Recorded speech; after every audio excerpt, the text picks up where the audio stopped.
రాముణ్ణి కొలిచినావమ్మా నిత్యం పూజలే చేసినావమ్మా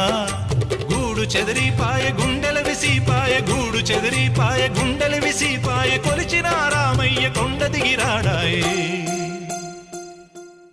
వందనాలమ్మా అమ్మా వందనాలమ్మా